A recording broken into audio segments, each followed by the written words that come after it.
Most people think small-scale farming can't generate real income anymore.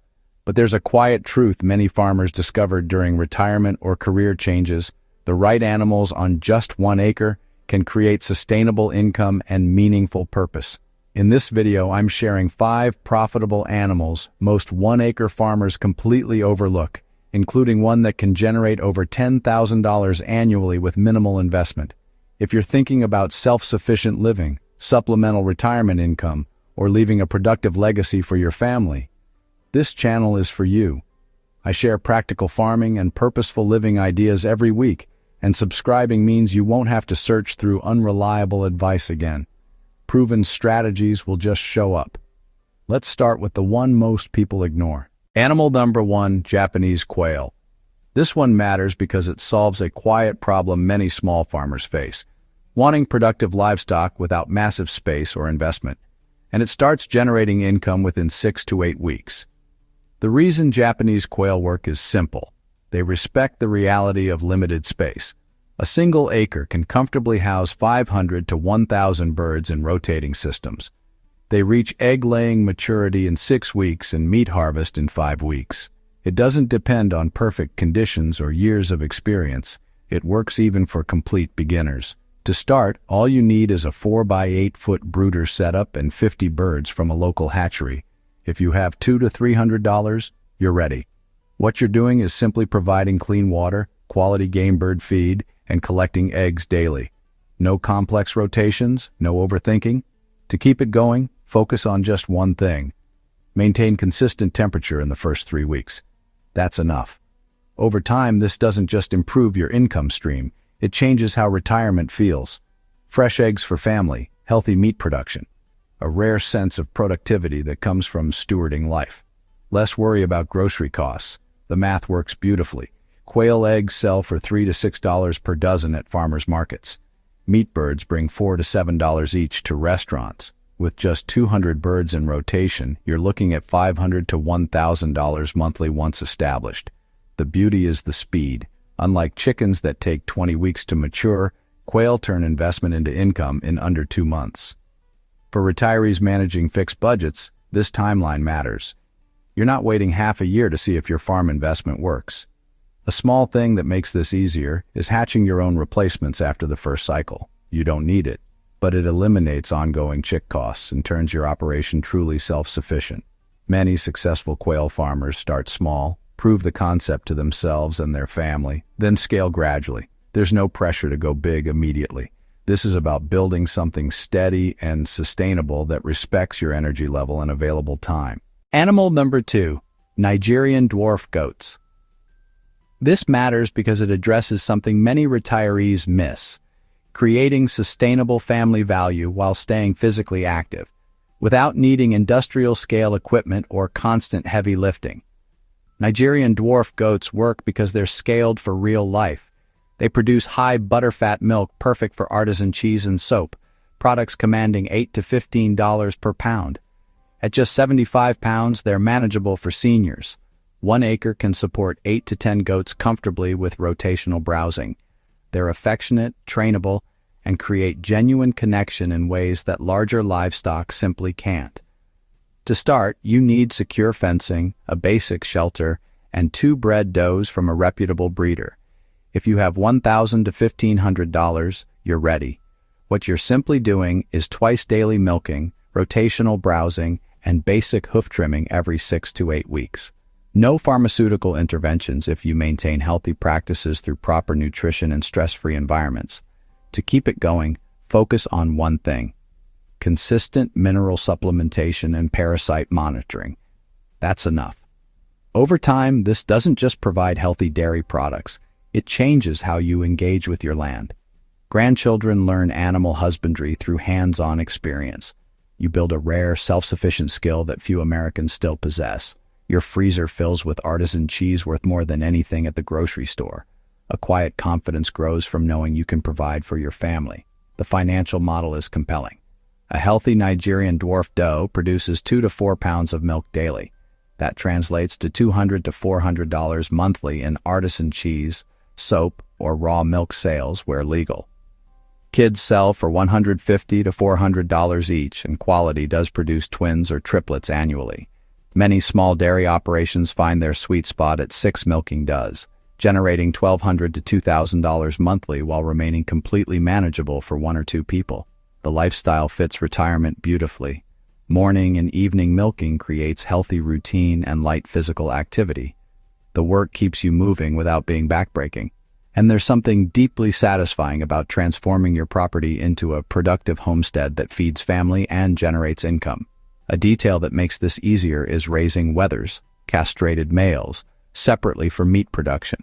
You don't need it, but it doubles your revenue streams and provides lean, healthy meat that's increasingly popular at farmers' markets. Animal number 3, Muscovy ducks. This one matters because it solves an invisible problem on small properties: pest management while generating income, without chemicals, noise complaints, or constant feed costs. Muscovy ducks work because they're dual-purpose by nature. They consume flies, mosquitoes, slugs, and garden pests relentlessly. Their meat is lean, healthy, and sells for $6 to $8 per pound to health-conscious consumers. They're quiet, perfect for suburban farms and retirement communities with noise restrictions.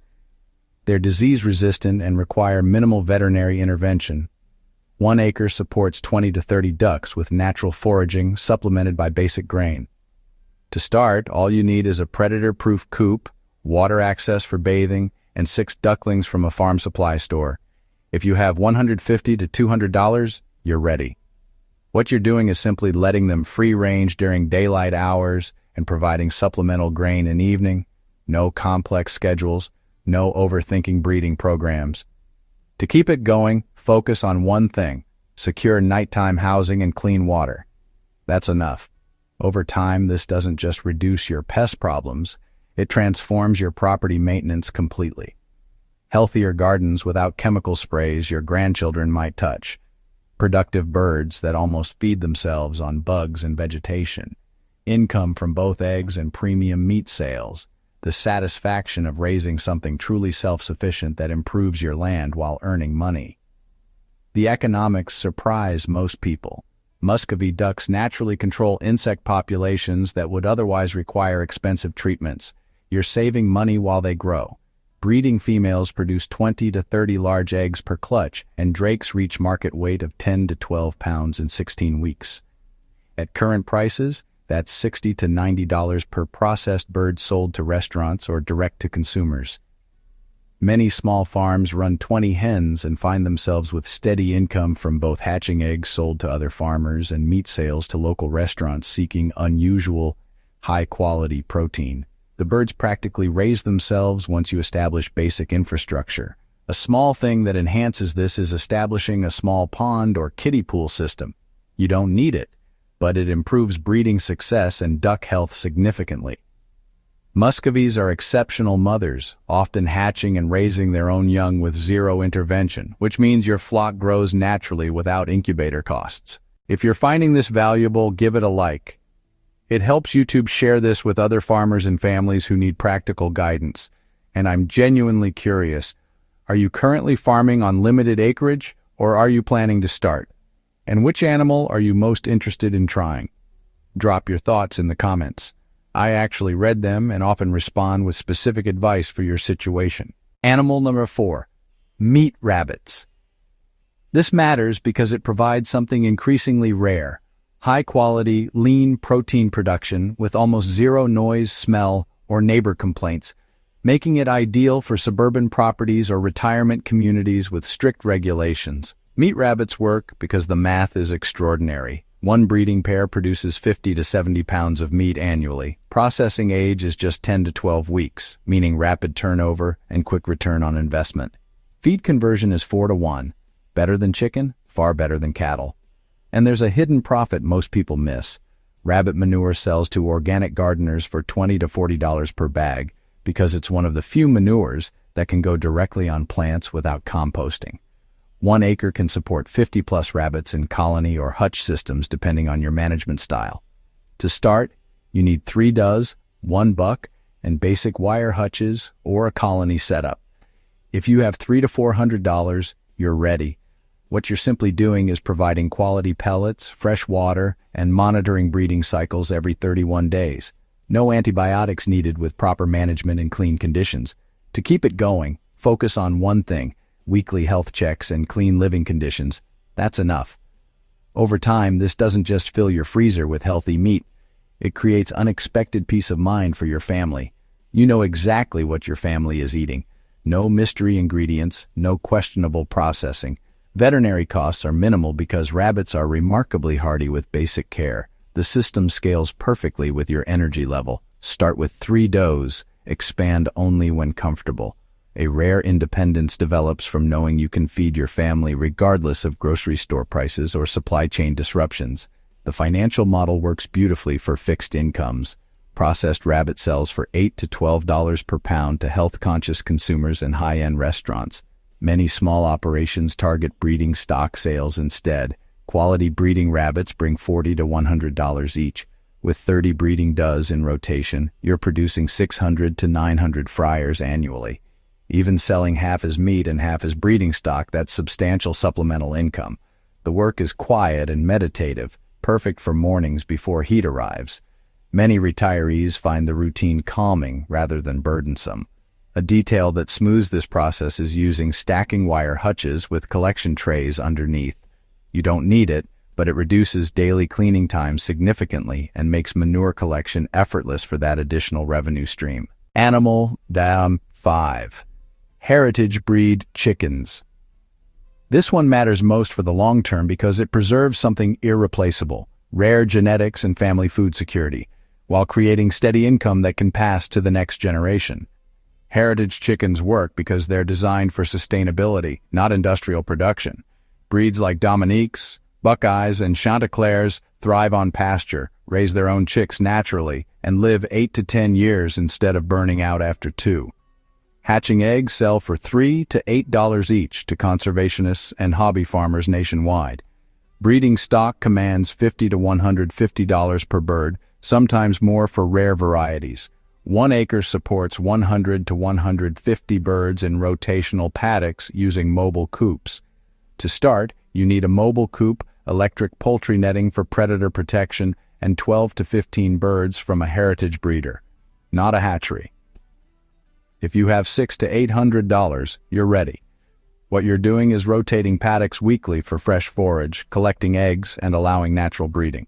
No incubators required initially because these breeds actually want to sit on eggs and raise chicks. To keep it going, focus on one thing: maintaining genetic diversity through simple record keeping. That's enough. Over time, this doesn't just produce food and income. It becomes something deeper that resonates with American agricultural heritage. You're preserving breeds that would otherwise disappear from this country within a generation, teaching grandchildren about stewardship and the importance of genetic diversity, building a business that actually appreciates in value as your flock matures and your breeding reputation grows, creating a rare, meaningful legacy that outlives you. The financial opportunity grows each year. As industrial agriculture narrows to fewer breeds, heritage genetics become increasingly valuable. Breeders regularly sell hatching eggs for $5 to $8 each shipped nationwide. That's $150 to $240 per hen annually just from eggs, before considering breeding stock sales. Many established heritage breeders operate waiting lists for their birds. The market exists. You're not creating demand, you're filling desperate need from people who understand what's being lost. For retirees, this is ideal because the work is seasonal and flexible, the birds are hardy and self-sufficient, and the business grows in value while requiring less physical labor as natural reproduction takes over. A refinement that increases profitability is focusing on one critically endangered breed and registering your flock with the Livestock Conservancy. You don't need it, but it doubles or triples your bird value immediately and connects you with a nationwide network of passionate conservationists. Bonus tip. Here's something most small farmers miss, and it matters more than adding another animal to your property. Instead of maximizing production immediately, invest your first year in building healthy soil and rotational systems. That single foundation makes every animal more productive, reduces feed costs 20 to 40%, and creates truly sustainable income without more labor or investment. Most new farmers rush into livestock before their land is ready. They're buying expensive feed to compensate for poor forage. They're dealing with parasite problems that healthy soil would prevent. They're working harder than necessary because they skipped foundation building. Take a different approach. Spend your first season establishing paddock rotation, improving pasture with soil tests and targeted amendments, and building mobile infrastructure. When your animals arrive, they'll thrive instead of just surviving. Your feed costs drop dramatically because they're getting nutrition from forage. Parasite loads stay manageable because you're breaking cycles through rotation, and you're not fighting constant problems. You're managing an abundant system that works with nature. This patience pays off exponentially. A farm built on healthy soil generates more income with less work for decades. A farm built on shortcuts struggles constantly and burns out farmers who just wanted peaceful, productive retirement. The choice you make in year one determines whether farming feels like joyful purpose or exhausting burden. Many successful small farmers say their biggest regret was rushing livestock before their land was ready. Don't repeat that mistake. Build the foundation first, and everything else becomes easier than you imagined possible. You don't need industrial scale to build something meaningful on your land. You just need 1 acre and the right approach that respects your time, energy, and long-term goals. Pick one animal from today and research reputable breeders this week. Imperfectly, without pressure for perfection. That's how family farms and self-sufficient retirements actually start, with one honest step forward. And if you want more practical farming and purposeful living ideas like this, subscribe to Zero to Purpose. This channel is for people building productive, healthy lives without hype, trends, or unrealistic expectations that set you up for disappointment. Just honest information from someone who understands that farming at any scale should add meaning to your life, not drain it. Thanks for investing this time here today. I genuinely appreciate you letting me share what I've learned. I'll see you in the next one, where we'll talk about the simple infrastructure that makes small-scale farming actually sustainable long-term.